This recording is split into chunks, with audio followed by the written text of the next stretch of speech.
Alright everyone, I've been at Jam for Freedom all weekend and that was absolutely lovely. Definitely a festival you should check out. I recommend it. There's something special, right, about going to a festival, first of all a festival that we got booked for and we've not been cancelled from. But also there's something special about going to a festival and not knowing what people's opinions are going to be or what music they're into or what they think and what they believe in. There was just nothing uniform about this festival at all, which is good because the festival scenes we've come from, it's all been very much like there's a uniform ideology, there's certain music that people like, and if you like anything outside of that music it can be frowned upon. So it's been interesting to see something different. Definitely check out Jam for Freedom Festival, it's a really good one. And it is all about free speech pretty much, and as an artist that's what you want, because if you haven't got freedom of speech you can't freely express yourself. What are you even doing? It ain't art, is it? Let's be honest. So I wanted to make a video really because I haven't been making a lot of videos because so much has been happening and I get a little bit overwhelmed because it seems like there's loads of mad stuff happening and it happens all the time. It's not just one thing a month or one thing a week, it's several things a day. And then what happens is these things accumulate and they snowball, and when something really big happens everything else gets memory hold, then we focus on the big thing and then another big thing will happen and that gets memory hold. I don't want to just forget that this moment in time happened, and we seem to do that a lot. Have you noticed that? Because I've noticed that. For example, Donald Trump had an assassination attempt on him. A man died and we seem to have forgotten about it. That seems weird to me. That it's almost like that didn't happen. And I do feel like there's a hypocrisy to it, because I feel like if that had happened to Joe Biden, we wouldn't hear the end of it. It would still be talked about right now as if it's the main news from America. But it's not, is it? And I find that really weird. So I want to talk about what's been going on in the UK. If you don't live in the UK, or you do live in the UK but have been ignoring it, or you don't know what's going on for some reason, then maybe this is the video for you. If you don't want to hear me talk, this isn't the video for you, and that's fine. So let's start from the top. On July 27th, there was a march in London, and it is estimated up to between 30 and 50,000 people showed up, which is a bloody lot of people. I have enough trouble trying to get my friends to come out to the pub, let alone getting 50,000 people to London. That's insane. It was really peaceful. There wasn't really any trouble. I think there was one guy that did something. I don't know whether he was like having a bust up at the pub or something. But if you think about it, in the summertime in London all day, out of 30 to 50,000 people, just one or two guys having a scrap, that's pretty tame. It's pretty good going. It was organised by Tommy Robinson. Tommy Robinson is someone that we're not supposed to listen to, and you're not supposed to agree with anything he's saying, even if he's been right about things. Like, for example, he was right about the grooming gang, and for years and years and years the police turned a blind eye to it, I suspect because they didn't want to be called racist. He was right about that, and we're not allowed to, or we're not supposed to say he was right about that. We're not supposed to acknowledge him as a human being that might be right about some things, or even, as I said, you're not supposed to listen to him. He's one of these baddies that you've got to just take it from everybody else that he's bad and just trust everybody on that. He's a baddie. But you know what? I learned a lot from being cancelled. And, you know, when I got cancelled, a lot of people said a similar thing about me. They said, Birdie might be right that humans cannot change sex, but she's not a good person. She's not a good person. She's far right. She's a fascist. She's a Nazi. You can't listen to her. And, you know, she might be right about that, but she's not nice. So what I've learned from that is to see other people through the eyes of, I don't know who this person is, and I'm not going to take other people's word for it on who this person is. So I need to just check it out for myself. That's what I've learned. Because another thing that happened was I was listening to Jordan Peterson when I got cancelled, and he's perspective and his life advice really helped me out. You know, it helped me to hear somebody say, you've got to take control of your life. You've got to stand up for yourself. You can't let bullies ruin you. He didn't say it in those words because he's not from Essex, but it helped to hear somebody say the things he was saying about how tyranny works and how it creeps into your life a little step at a time, or how, you've got to take responsibility for yourself no matter what happens to you. It helped to hear those things because I didn't have that guidance when I got cancelled. When I got cancelled, actually everybody turned their back on us. So I didn't exactly have anyone to talk to or anyone to give me proper solid advice on it. There were a few people, like Graham Linehan was brilliant. So some of the things I needed to hear came from Jordan Peterson, and when I wrote online, even before I really got cancelled, I wrote that I liked Jordan Peterson. But when I wrote online that some of the things I was hearing from Jordan Peterson were really helpful to me, people I knew were saying things to me like, oh, you should know better than to listen to a Nazi like him. He's a misogynist. He hates women. He abuses his family. Like, all this slander, like actual slander. People were saying all this shit to me and expecting me to, I don't know, apologise and just back down and go, oh, well, I'm really sorry that I dared to read Jordan Peterson's book and listen to some of his talks online and get really solid, good advice from it and take those lessons into my life and learn from them. Like, I'm really sorry that I did that. No, I'm not sorry. And I'm not going to say sorry for it either.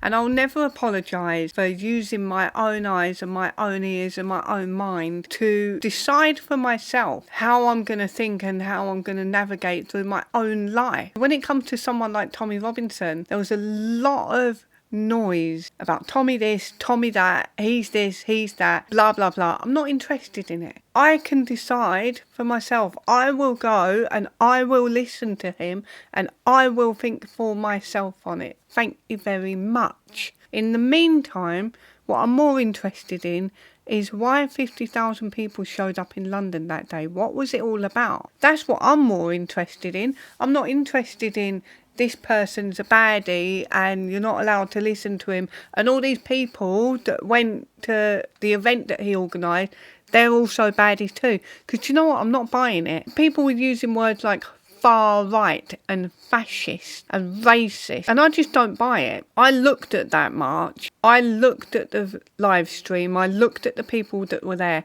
I also know people in my personal life who went to that march, and they're people from all different backgrounds, all different demographics, all different ethnicities, all different religions, all different classes. And I was thinking, well, all these people in my life, I really respect them. And some of them were saying to me, look, Bird, if you'd have told me a year ago that I was going to a march organised by Tommy Robinson, I would have laughed in your face, because there's no way I would have wanted to be associated with him, right? So there's people saying stuff like that to me, and I'm thinking, well, something's going on. There must be a reason for this. And that's what I can't get my head around. Like, why is nobody thinking there's a reason that 50,000 people, or even if it was 30,000 people, because some people are squabbling about how many people turned up, why is nobody thinking about what the reason is that 30,000 people showed up to London that day? And the month before that as well, because there was a very peaceful march in June, I believe it was. Instead of thinking about why all these people showed up, like mothers, women in general, there were families, there were all sorts of people. There was white people, black people, brown people, there was Asian people, there were Muslim people, there were Jewish people. All sorts of people turned up to this. Why? What I found interesting was before the march even happened, people were kicking off. Now, I don't know if that is to do with my social media echo chamber that I'm locked into. Maybe other people saw it differently. But I felt like people were angry that this was even happening. And they didn't even want to know why it was happening. They were just angry that it was happening because of the name Tommy Robinson. It was interesting to me to see people kicking off. I saw these like GC, gender critical feminist account, copy and pasting these posts about how if you're going to the march tomorrow, you need to announce yourself and let yourself be known so that we can all block you. And that's just code for out yourself so that we can all bully you, basically, for doing something we don't want you to do. And I was telling them, getting on the old X. You're a feminist, so it might come as a shock to you that we live in a country where women can go wherever they want and do whatever they want and listen to whoever they want, you know? And it was interesting to me because it stinks of cancel culture, a preemptive witch hunt for anybody who might be going to the march. Absolutely insane. I wrote on there, wasting my time on X, that ultimately I think everyone should make up their own mind, and if that requires going to a march like this and seeing it with their own eyes and their own ears and talking to other people and listening to people and finding out what's going on, then good for you. Not really any of my business what you do with your own time. I ain't got a problem with it. So I'm struggling to understand why people around me online had a problem with it. I think we should be able to use the freedom to think for ourselves while we've still got it before AI comes and takes over our minds. Us up that way. You know, people can have a go. They can say they don't like Tommy Robinson. You're more than welcome to say it. You're more than welcome to say you don't agree with him or that you think what he's saying isn't right. Say what you like about him. You can even say, and this was one of the complaints I had, people saying to me, look, I haven't got a problem with the march. I actually even agree with what the march is about.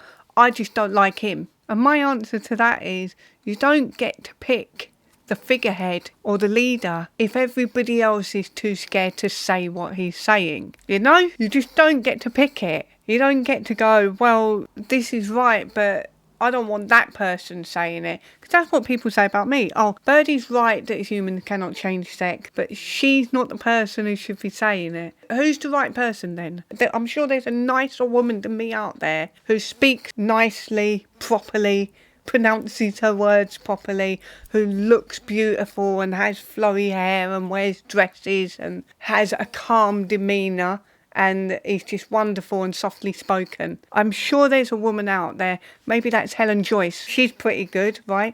But even she's getting called a genocidal maniac who wants to kill kids. So is there ever a better person to say it, or is it just whoever says it and that's it? I don't know. I just thought it was mad that the march hadn't even happened and people were going nuts about it. This is how nuts people went, right? There was a band group of some musicians we knew from years back. They were talking about some sort of, I think they were making a list of people that were going, or, you know, talking about people that were going and how they should be cancelled, or I don't know if they used the word cancelled, but this was proper left-wing list making. Serious shit. In the comments, someone named my fella as someone who needs to be on the list, or someone who should be on the list, which I thought was completely wild because he ain't said a word about the march. I've only said that if people want to go, they should, as long as it's like a peaceful event, right? As long as nobody's kicking off or anything, go for it. But he gets named as someone who needs to be cancelled over it. I just thought it was hilarious. I thought it was absolutely mental, and it's an indication of how feverish people have got. Like, they're on edge all the time.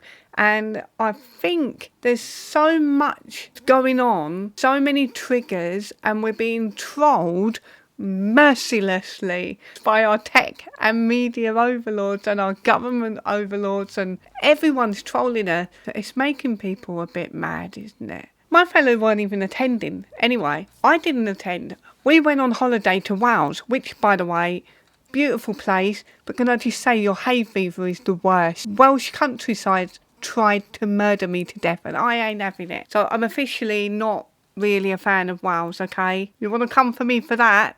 That's on you. I've already said I think the reason why people went to the march is more important. So we need to talk about the reasons why I think people went to the march from talking to people around me. I think people are worried about immigration. And I'm not just talking about any old immigration. I'm talking about mass, unchecked, illegal immigration, open borders, whatever you want to call it, onto a tiny little island that we live on. People here, people that live here, are worried about that. And I think you're right to be. I think you have the right to talk about it, or you should have the right to talk about it and express your concerns and not be called far right or racist for having these concerns. Another thing people are worried about, Islamic extremism. Yeah, I think that is a worry.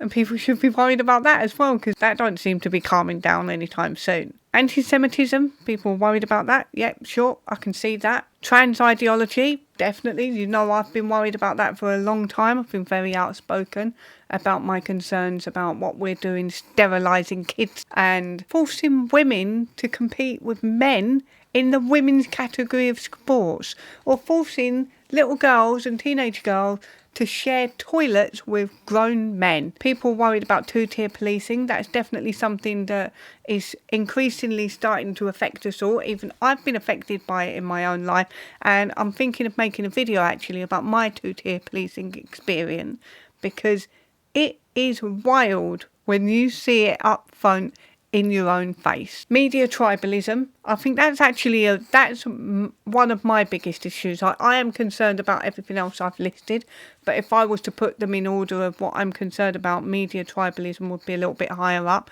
because I think that trolling and gaslighting we're getting from the media is fucking us all up something rotten, and that's causing a lot of division among us. But the list could go on. And what amazes me is that somehow all of these people with all of these legitimate concerns about things that are going on their doorstep in their own country where they live, all these concerns and all these people, right, talking about issues that directly affect them and the future of their lives and their children's lives, are just being completely written off as far right. That's what blew my mind about it. I don't know how it can happen that you could just look at all these people and just go, yeah, they're just idiots, they're just racist, and not even ask them what they're all about, what their concerns are, what they think. It is madness. It's not a small number, right? 50,000 people or even 30,000 people is not a small number. So to just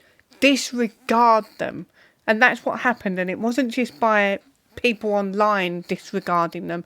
Our own government disregarded them and even announced they're just far-right fascists. It blew my mind. Like, how can the government even say that? You don't know these people. You don't know what they're about. You haven't asked them. So how can you say these people are far right? I don't get it. But what amazes me as well is, like, you get half a dozen men in dresses stomping around, screaming at women, stomping and screaming and shouting, and every institution in this country decides to bend over backwards for them. And that's what I don't understand. You know, you got 30,000 people peacefully protesting. They had their concerns. There's people speaking. Carl Benjamin did a speech. I think Lawrence Fox was there. I think Harry Miller was at the first one. There's people speaking, and you don't even want to know what they're speaking about. You're just going to dismiss them as far right. This is a real problem. This is something I said online. I'm not going to make a video reading out on my tweets. I mean, I couldn't think of anything more boring. But this is something I did say online. If you call me far right, fascist or racist simply because I'm not left-wing enough for you, I'm not conforming to what the approved narrative is. When you tell me that someone else is far right, fascist or racist, I'm not going to believe you. So you can't come at me with all this, oh, but the actual far right, or oh, but the real Nazis, when you've been calling me that for years, because I ain't going to believe it. I think a lot of other people feel that way. The first time I got called far right, I got called a white supremacist, I got called a Nazi, I got called a fascist, was the first time I stepped out of line on the trans issue. I didn't even know I was stepping on this landmine, right? I wrote a status online about my diagnosis of PCOS and what to look out for, what to do if you get a diagnosis, how to treat it. So I was like giving out information. I was saying, look, this is what happened to me. It took me years and years and years to get my diagnosis. I knew something was wrong. And you get gaslit by the doctors. They tell you you're pregnant and all this mad shit. I'll make a video about it sometime. So I was writing about that. And this man I vaguely knew from the music scene came at me in the comments, breathing fire. He was fuming because I didn't acknowledge trans women. I left them out. I left them out on my status. Do you know why? Because they're bloody men. And men can't have PCOS because PCOS, polycystic ovarian syndrome, And ovary syndrome is something that only women can have. Okay, men can't have it because men don't have ovaries. And I said that, and I said it in the politest way I could because I didn't know about this stuff going on. I didn't know what cancel culture was. I didn't even know what a TERF was. So I went ahead and I said it. Hey, listen, dude, this is an ovary condition. So I don't need to be talking about men in dresses when I address an ovary condition. And this dude kicked off. He went on and on and on at me. He tried to drag me into like a struggle session and interrogate me about like if I met his friend who was born a man and became a woman, which by the way is not a thing, would I consider his friend to be a woman? Would I use his friend's pronouns? And if not, why not? And all this shit didn't get dragged in. And I didn't know what a struggle session was then either. It's nice to have the language for things, isn't it? See, this is why I like free speech, because if you've got the language for things, you can articulate your thoughts and you can understand things a bit better. Anyway, I digress. He explained to me that he used to live in South Africa and that what I'm doing is worse than the South African apartheid. And he said that I'm no different to a white supremacist. He said this is fascism and I'm a Nazi and I'm a racist and I'm a fascist. All these words all at once. And I was like, whoa, hold up, guy. You're a bit dramatic, you know? And I thought this was just a one-off. Nah. Never mind him. Little did I know, everyone around us would turn on us in the same way eventually. Because what? What is my crime? I know what a woman is. That's my crime. So I've been called a racist, a fascist, I've been called alt-right and far-right. I've been told that I support slavery. So these words, they don't mean nothing to me. Even the word Nazi, and I know that's controversial because it's really disrespectful to the Holocaust victims and to what people went through during the Nazi regime. And that word does actually have a meaning, as all of these words do. But people undermine these words when they just chuck them at people like me. They just go, you're a Nazi. It's just like, all right, and you expect me to now take that word seriously when you start telling me that the real Nazis are knocking on your door? No, because now when you say you're a fascist, I'm thinking to myself, do you mean a tyrannical authoritarian government regime? Or do you mean a woman who knows what a woman is? Because I can't figure out your definition of the word fascist. So how am I supposed to take you seriously? That's what I've been thinking about, you know, and I could not have predicted how important that would be and how much worse things were about to get. And mate, did they get fucking bad, didn't it? Ain't the last few weeks been completely mental? Or is it just me that thinks that?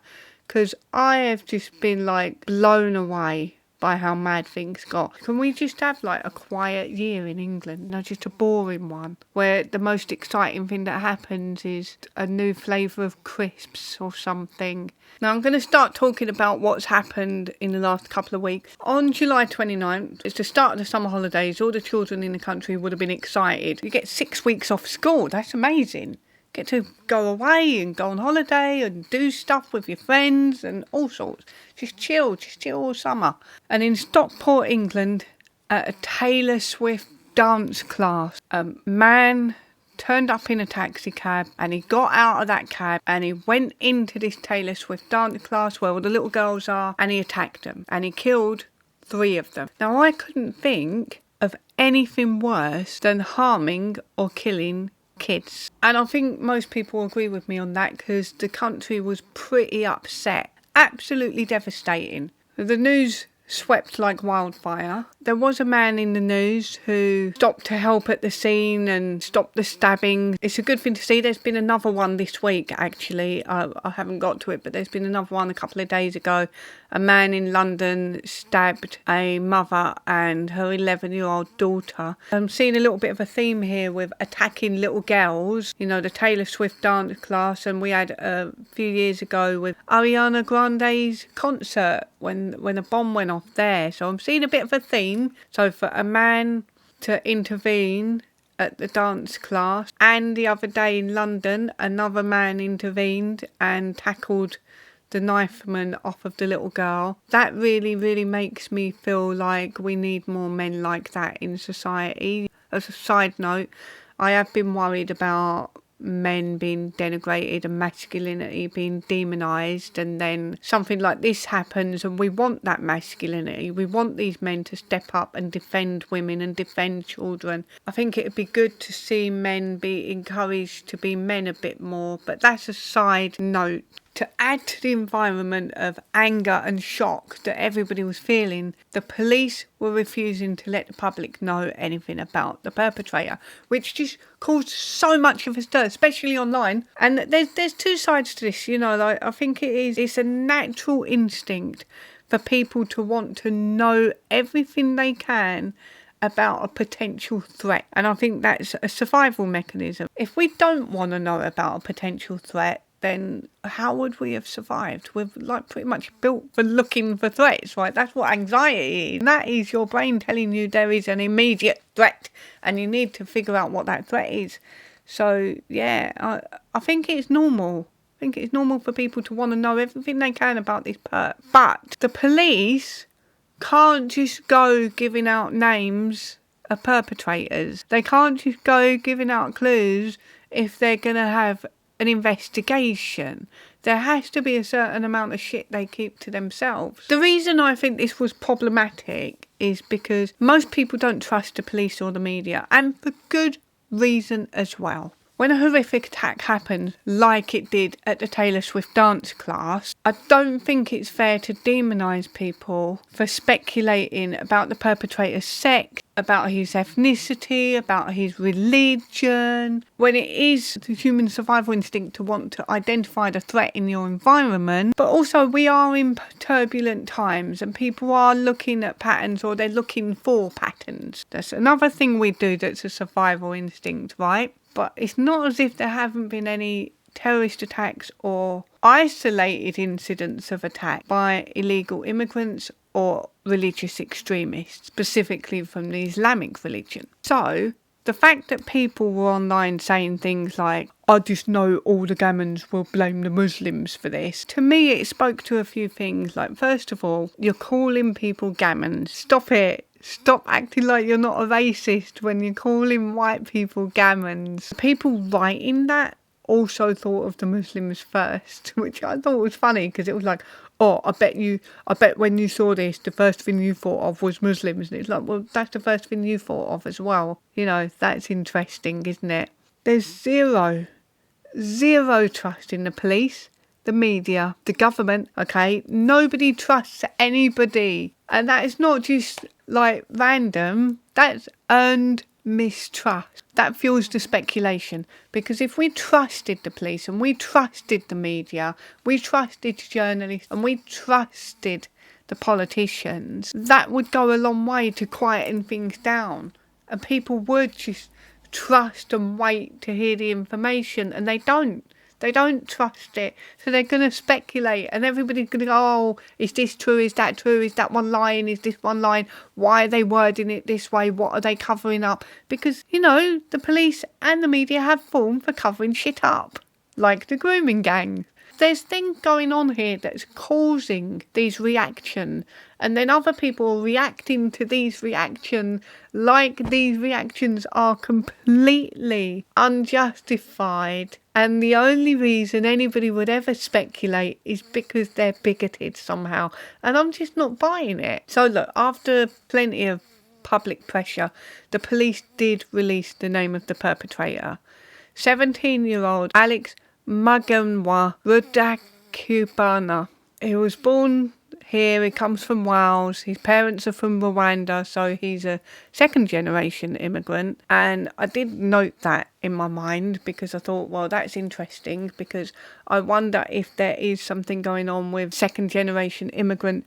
Maybe they don't feel like they necessarily belong here.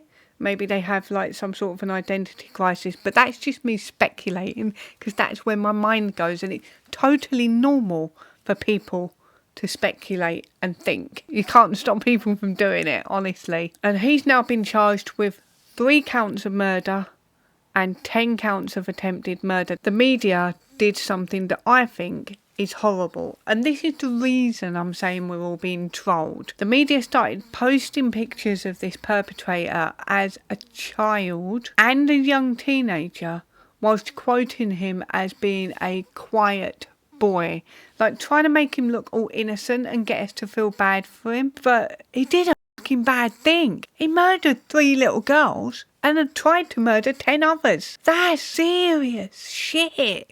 That's proper evil. You can't pass this off as just a quiet, misunderstood boy. It's not like he nicked a sandwich from Greg's. He killed people. Killed little girls. Innocent little girls. So don't go giving it all the look at this cute, quiet little boy to me. I know what you're doing. You're trolling us. You know, look at this. We can all play that game. Baby Adolf. Just a quiet little boy who likes painting pictures. And here, look. Ted.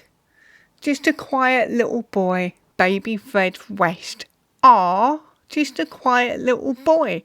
See, we can all play that game. It's insidious, isn't it? It's disgusting. So that's why I think the mistrust of the media is completely their own fault. I can't imagine what the families went through that day and what they've gone through since, because it feels like that was bad enough, right? Their little girls have been murdered. For the other families, their little girls have been attacked and traumatised for life. That's bad enough. Then you've got the media parading the murderer around as just a quiet little innocent boy who's like misunderstood or something. Then things get worse, and we've had a week and a bit, 2 weeks of rioting. I just can't imagine how awful it's been for these families. And now we're being told, you know, we're not allowed to talk about these things because it could incite violence or hatred. And it's like, I think we should talk about these things. Definitely. I think not talking about these things is inciting the violence and the hatred. Do you know what I mean? Like, and being told we're not allowed to talk about these things is inciting people. It's getting people riled up. It's making people feel mad. So, in no time at all, a vigil was held in Southport. That's where the little girls were murdered, and there were flowers put down, and there was a vigil. Now, I can't remember exactly the order of events. I do remember seeing the news that a man had turned up to the vigil brandishing a knife. I saw the video clip. He looked to me personally like he was taunting the vigil goers. He might not have been, that is just an opinion. He was arrested pretty quickly, which is a good thing, but it looked to me like that sparked off a riot. And that sparked off a riot in Southport, and it got pretty bloody ugly. On the same night that the riots were kicking off in Southport, there were loads and loads and loads of young lads came down to Southend. Now, Southend's where I'm from. They came down on the trains. I know they come down on the train because they don't live here. They came down from London or somewhere. But they were all down here having machete fights with each other. In broad daylight, in the street, in the high street, down the seafront, down outside the arcades and they're all kicking off having machete fights, running around with swords this big, mate. This big. But then again, you know, I'm not that surprised. But what's mental is how differently the two events were spoken of and how they were perceived. So the riots in Southport were outright condemned, which is fine. Condemn them. The problem I had with it is that it was outright condemned as far-right fascist riot. We don't know that. We don't know that. They look like a lot of working class men to me. Now, whether or not they're a member of some far-right organisation, I have no idea. They weren't wearing any sort of brandishing or uniform to let me know that.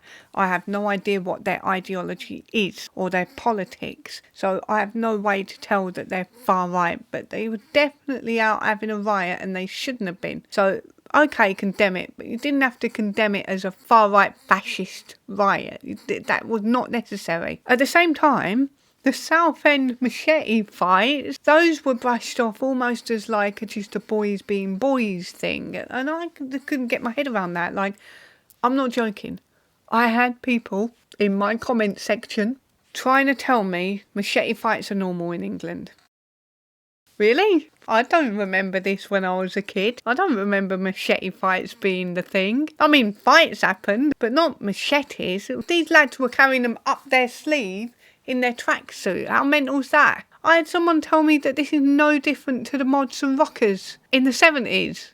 Or whenever that was. Sorry, I wasn't alive then, so... Is it? I mean, wasn't the mods and rockers just people having fisticuffs because they didn't like the music the other one listened to and how they dressed? Oi, you got a stupid haircut, come here. Wasn't it that? I don't remember hearing about it being machete fight. That's fucking mad.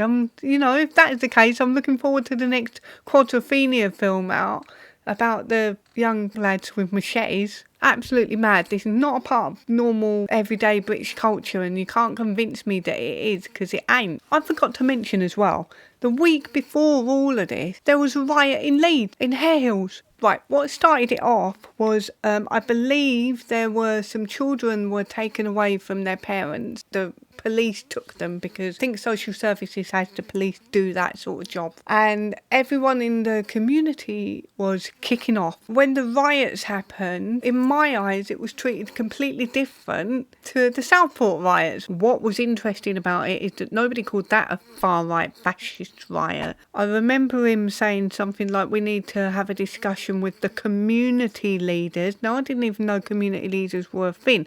I want to know how to be a community leader. What I'm saying is these are talked about and treated as completely different things, because what that's doing is giving out mixed messages. Because when it comes to the Hare Hill riots in Leeds, well, rioting and running the police out of town and setting fire to the police car and chucking bricks and everything, that worked.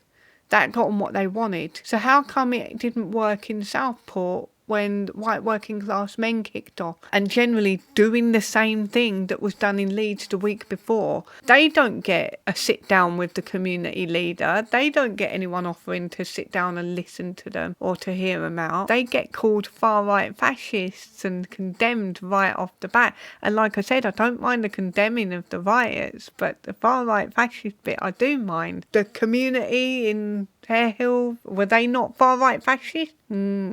Yeah, I can see why people are saying two-tier Keir now. And then you got this guy over here. And I hope Keir Starmer's right when he says they'll live to regret it. Frankly, I would open a prison in Rwanda and send them all there. But what's funny about that is, like, no one seems to be afraid of talking about deporting white British people to a prison in Rwanda. But I bet you bottom dollar if he said that about any one of the lads out with their machetes or in the alleged Muslim Defence League, he would have been cancelled so hard. He would have been so cancelled. People like him would never, ever, ever dare speak about even illegal immigrants, even the ones that are criminals, in this way. They would never speak of deporting them. So why are we speaking about deporting our own people? I'm not overly surprised, because I've had people, particularly radical leftists, tell me that I need to be deported because I know what a woman is. They also say that I need to be removed from society. So I'm guessing that means like put in a prison somewhere where I can't hurt people with my thoughts and opinions anymore, you know. We're getting there because now the police and the government are telling us that we're not allowed to talk about this stuff, and I've been warned that if I talk about this stuff and make a video about it, I could get myself in trouble, and I don't want to get myself in trouble. I'm not going to pretend I don't see with my own eyes what I'm seeing, okay? That was the problem I had with the trans issue. People telling me that, hey, that's not a man, that's a woman now because he said so, and you can't trust your own eyes because you're too stupid and you're not educated enough to know what is right in front of you. I'm not going to do that. I'm not playing that game. But you know, this is absolutely why I think we're being trolled. I think people are trying to divide us. I think they're making it into a racial issue. I've seen a lot of people doing that, and they've bought into the sick idea that white people are somehow intrinsically evil, and everything we do has some sort of motive behind it that's detrimental to anyone who's not white, and I don't buy that shit either. There's no way anyone who's sensible will ever buy into the idea that it's wrong to talk about things that are going on in the countries you live in. Keir Starmer said, "This is not a protest. It is pure violence. We will have a standing army of public duty officers. We will ramp up criminal justice. We will apply criminal law online as well as offline. We will not tolerate attacks on mosques or on Muslim communities."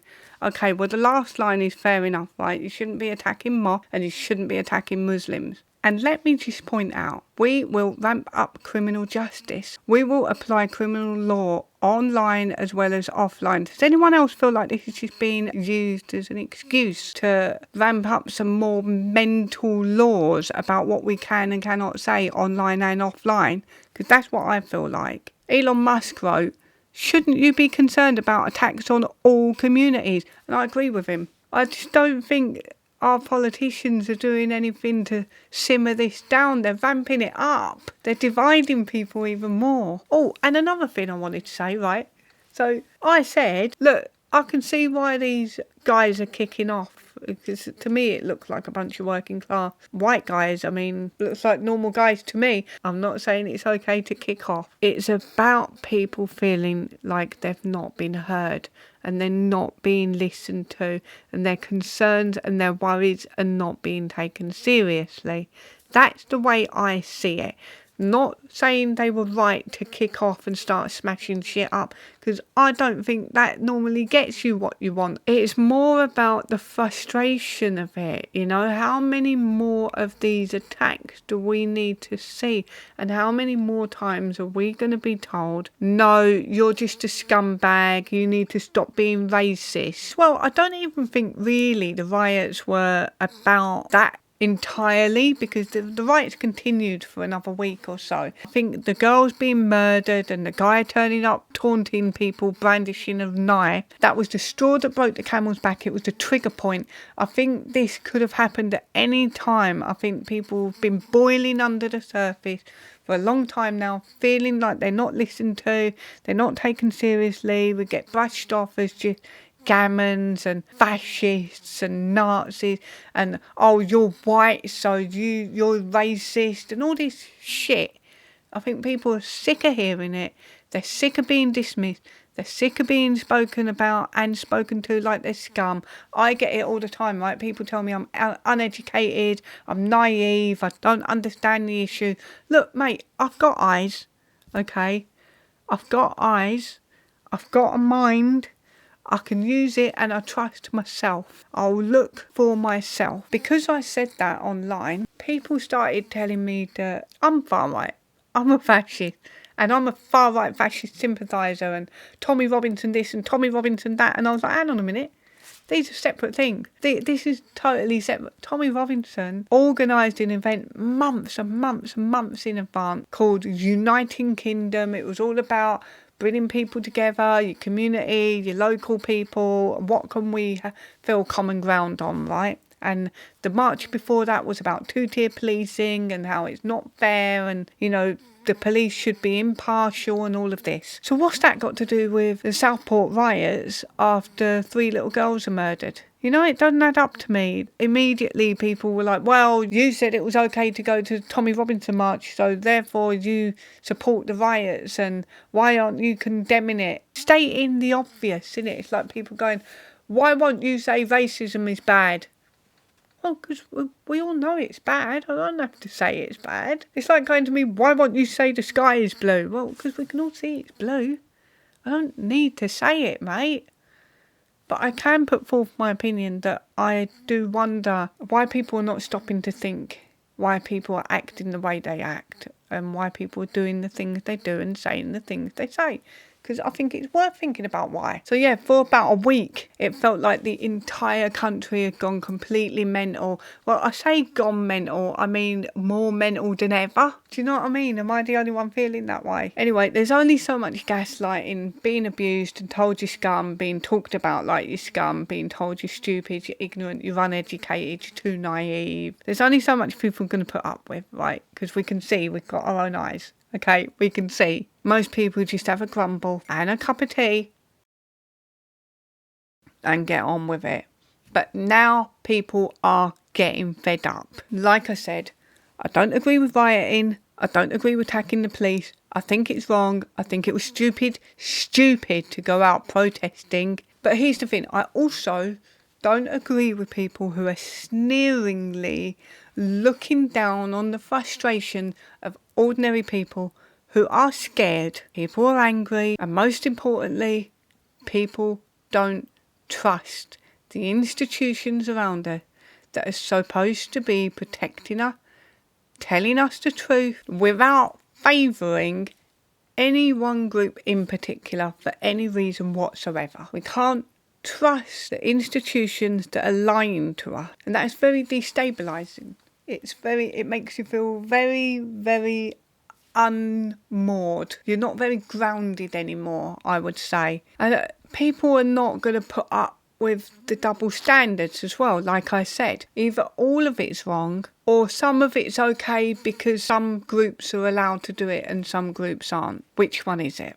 We can't say one is wrong and the other isn't. And we can't protect one group of people from criticism by labelling that criticism as some sort of Islamophobia and chastise another group as if different standards of behaviour apply to different groups of people depending on whether or not they are white, and then cry racism when people notice that there's different standards being applied. In an ideal world, if there was going to be a vigil or a protest, I would prefer that people would have done it peacefully, but that is not what happened. And I think the more we witness this type of two-tier policing, two-tier governing, two-tier society, the more it's going to stoke division and anger and resentment. I think our government and our media and our police institutions that are our overlords are dividing us, and that is not okay. I haven't got a solution in mind yet, but one thing I do know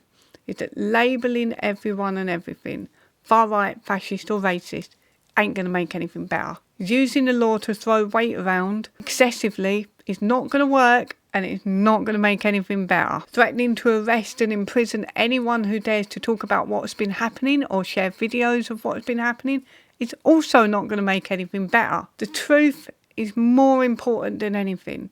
We have to speak to each other. We have to. Whether it's online or offline, the truth has to be spoken. Look, I know everything's gone mental, so I recommend you wear plenty of sun cream, put the kettle on, drink tea, and pretend everything is fine. Yep, it's totally fine. Cheers. Cheers for listening to me rant about that. I feel so much better now that I got it off my chest. Hopefully no more horrible shit happens. Thanks for listening. See you later. Bye. Early in the morning, as the sun comes up, I just wanna have a cup. There's one drink, that's the one for me. Won't you please make me a cup of tea? There are thugs on both sides. This is, among other things, an actual class war. That the working class aren't the way the middle class left wanted them to be is no doubt appalling. So I suggest the left-wing commentariat retire to their fainting couches until it's all over.